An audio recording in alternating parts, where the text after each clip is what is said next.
नमस्कार। मैं आचार्य वीना चड्ढा अपने गुरुवर श्री के.एन. राव जी, श्री नारनौली जी को व आप सबको प्रणाम करती हूँ।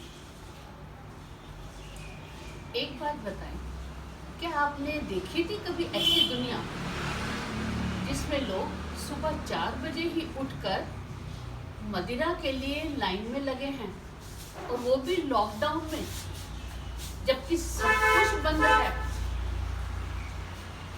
चारों तरफ हर चीज बंद है, स्कूल बंद है, मंदिर बंद हैं, और फिर भी लोग लगे हुए हैं और उसके लिए कई कई घंटे तक खड़े हैं। और इससे भी बड़ी बात, कहते हैं हमारे काम धंधे नहीं चल रहे, हमारी फैक्ट्री बंद है, हमारे पास पैसा नहीं है, हम खाएं कहाँ से। और मदिरा के रेट भी बढ़ा दिए, और फिर भी लोग लगे हैं और उसके लिए लड़ाई कर रहे हैं। और ऐसा भी आपने देखा ना कि जो लोग खाना बांट रहे थे और जिनको खाना दिया जा रहा था, वो दोनों एक ही लाइन में हैं। और कहीं कहीं तो खाने की लाइन छोटी है और मदिरा की लाइन इतनी लंबी है। ऐसे आपने सीन देखे थे टीवी में घर बैठकर। आपने ही क्या, पूरी दुनिया ने ये तमाशा देखा और सब लोगों ने इसका मजाक उड़ाया। सब लोगों ने इस पर बहुत हंसे कि ये देखो हिंदुस्तान में क्या हो रहा है। लोगों की बुद्धि खराब हो गई है। बुद्धि ही तो खराब हुई ना, जब कोरोना के लिए हमको इम्यून सिस्टम स्ट्रॉन्ग करना है और हम मदिरा पान कर रहे हैं जो कि इम्यून सिस्टम को खराब करता है। ये क्या हो रहा है? सबने तो इसको मजाक में लिया, लेकिन मुझे ये छोटी सी घटना, वैसे छोटी घटना नहीं है, सोचने के लिए मुझे मजबूर किया कि ऐसा क्यों हो रहा है। जब मैंने इसको जानने की कोशिश की और जब मुझे इसका रीज़न पता चला, तो सचमुच में मैं आपको बताती हूँ कि एस्ट्रोलॉजी को मैं साइंस मानती आ रही हूँ, लेकिन उसके बाद से मेरा विश्वास इसके ऊपर इतना दृढ़ हो गया कि इसके बड़ी कोई और साइंस नहीं। वो मैंने क्या समझा वो मैं आज आपको बताती हूँ, तो आपको खुद हैरानी होगी कि हमारे जीवन की हर घटना, हमारे जीवन की हर परिस्थिति पर कैसे हमारे प्लेनेट प्रभाव डालते हैं, और कैसे हम अपने जीवन की हर घटना, हम उठ रहे हैं, बैठ रहे हैं, खा रहे हैं, पी रहे हैं, जो भी हो रहा है, अगर उसको हम समझें तो हमको एस्ट्रोलॉजी समझ आ जाएगी।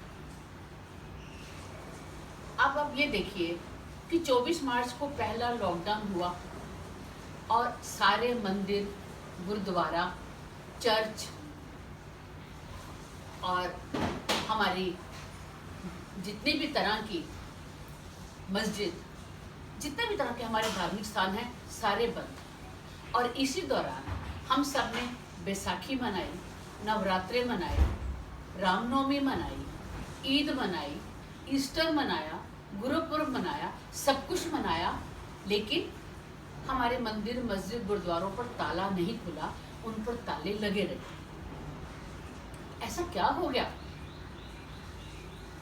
अब आप एक बात समझिए, हमारे जितने भी प्लैनेट हैं, सबसे बड़ा प्लैनेट जुपिटर है, जो आकार में सबसे बड़ा है। वो ज्ञान है, वो गुरु है, वो विजडम है, वो नॉलेज है, वो मंदिर, मस्जिद, गुरुद्वारा है। और उस जुपिटर को क्या हो गया? ये देखिए, 29 मार्च को जुपिटर कैप्रिकॉर्न में आया। मैंने आपको बताया था हर प्लैनेट हर राशि में बारी बारी से जाता है, और जुपिटर एक साल में एक साइन में रहता है। 29 मार्च को जुपिटर जैसे ही कैप्रिकॉर्न में आया, कोई भी प्लैनेट जिस राशि में जाता है उसका असर उसके ऊपर पड़ता है। जुपिटर की अपनी राशि सेजिटेरियस और पाइसिस है। कैंसर में जुपिटर एग्जॉल्टेड हो जाता है, उच्च का हो जाता है, बहुत ताकतवर हो जाता है। और कैप्रिकॉर्न में जुपिटर नीच हो जाता है, डिबिलिटेड हो जाता है, उसकी ताकत बिल्कुल नहीं रखती, वो सबसे कमजोर हो जाता है। और वही बात देखिए, 29 मार्च को जुपिटर कैप्रिकॉर्न में आया, जहाँ की जुपिटर बिल्कुल नीच है, और कैप्रिकॉर्न का लॉर्ड सैटर्न है, और उसके लॉर्ड के साथ ही, तो बताइए जुपिटर बेचारा क्या कर सकता था। अगर आप किसी को पब में जाते देखते हैं, रोज उसको पब में जाते हैं देखते हैं, और फिर अगर आपको वो ये कहता है कि मैं ड्रिंक नहीं करता, क्या आप मानेंगे? नहीं मानेंगे ना। संगत का असर होता है। जब जुपिटर सैटर्न के साथ हुआ, जिस घर में वो नीच होता है, तो उसने सारे मंदिर गुरुद्वारे सब कुछ बंद कर देने थे, और वही हुआ। आप कहेंगे जी ये तो 12 साल में एक बार होता है, लेकिन हमने अपनी ज़िंदगी में, हमारे माँ बाप ने अपनी ज़िंदगी में ये सब नहीं देखा। तो हर 12 साल के बाद तो मंदिर गुरुद्वारा कभी भी बंद नहीं हुआ। हमारी चीन के साथ लड़ाई हुई, पाकिस्तान के साथ लड़ाई हुई, हम घर में बैठे, फिर भी ये सब नहीं हुआ। तो इस बार ये क्यों हुआ? याद कीजिए, मैंने आपको बताया था सैटर्न और जुपिटर 30 साल में एक बार मिलते हैं, और कैप्रिकॉर्न में ये 800 साल के बाद मिल रहे हैं। यानी 800 साल पहले क्या ऐसा हुआ होगा? मैंने जानने की कोशिश की, मुझे उसका रिकॉर्ड नहीं मिला। यानी 800 साल पहले भी हमारे मंदिर, मस्जिद, गुरुद्वारे, चर्च सब कुछ बंद हुए होंगे, क्योंकि जुपिटर कैप्रिकॉर्न में नीच हुआ, और वो भी उसके लॉर्ड के साथ ही हुआ। तो इसीलिए हमारे मंदिर गुरुद्वारे बंद हुए। यानी हमारी बुद्धि खराब हो गई, क्योंकि ये बुद्धि का कारक है। तो आप देखिए, सबकी बुद्धि खराब है ना। इम्यून सिस्टम के लिए ड्रिंक नहीं करना, और हम उसके पीछे भाग रहे हैं। हमारे पास पैसे नहीं है, हमारा रोजगार बंद है, फैक्ट्री बंद है, सब कुछ बंद है, फिर भी हमारी बची खुशी पैसे से हम वो काम कर रहे हैं। लेबर को बाहर इस तरह से नहीं निकलना, उनको समझाना मुश्किल हो रहा है, उनकी बुद्धि काम नहीं कर रही है, और हजारों की संख्या में बाहर निकल रहे हैं। हम अपने डॉक्टर्स और अपने वॉरियर्स के ऊपर पत्थर मार रहे हैं, उनकी हम इज्जत नहीं कर रहे, क्योंकि हमारी बुद्धि खराब हो रही है। हमारे ही देश में नहीं, सभी देशों में लोग सड़कों पर आ रहे हैं, हमें लॉकडाउन नहीं चाहिए, और जरा सी छूट मिलते ही बीचेस में जा रहे हैं, क्योंकि बुद्धि खराब है। और हमारी बुद्धि ज़्यादा इसीलिए खराब है, क्योंकि जो कैप्रिकॉर्न राशि है, जो साइन है, वो हमारे इंडिया के हॉरोस्कोप में 9th घर में आता है, और 9th घर भी धर्म का, गुरुद्वारे का, मंदिर का, इन सब का फैक्टर है। इसीलिए ये सब कुछ हुआ, इसीलिए ये सब कुछ बंद है।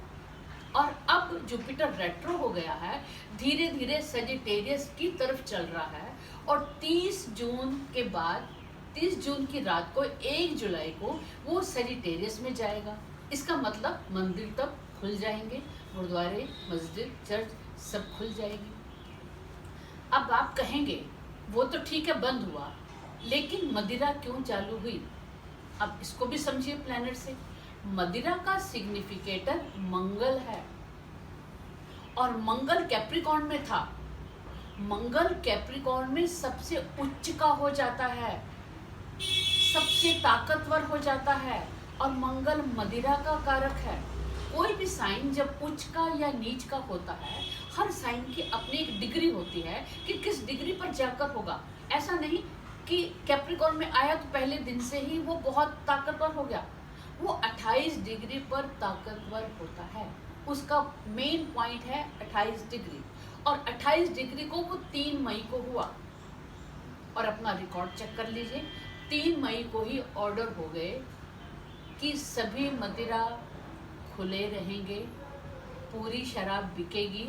ये 3 मई के ऑर्डर थे, और 3 मई के ऑर्डर के साथ ही मंगल ने अपना काम करना था, और उसने अपना काम कर दिया। अब आपने देखा ना कैसे प्लैनेट्स हमारी ज़िंदगी पर असर डालते हैं, कैसे हमारी हर घटना इससे प्रभावित होती है। और अब देखिए 30 जून के बाद क्या होगा? सभी की बुद्धि काम करना बंद, काम करना शुरू कर देगी।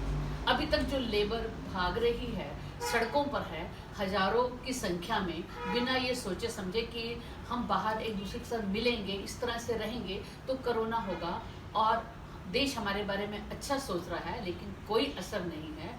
30 जून के बाद सारी स्थितियां ठीक हो जाएंगी, सबकी बुद्धि ठीक से काम करने लग जाएगी, सबके निर्णय ठीक होंगे।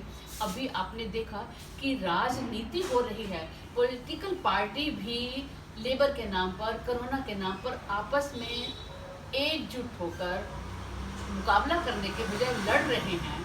ये सब बुद्धि बिगड़ी हुई है, बुद्धि खराब है, जो 30 जून के बाद सबकी बुद्धि ठीक हो जाएगी। मेरा वीडियो अच्छा लगा हो उसको लाइक करें, और मैं चाहूँगी कि इसको मैक्सिमम शेयर करें ताकि लोग अपनी सद्बुद्धि का इस्तेमाल करना शुरू करें और एस्ट्रोलॉजी जैसी साइंस पर विश्वास करें।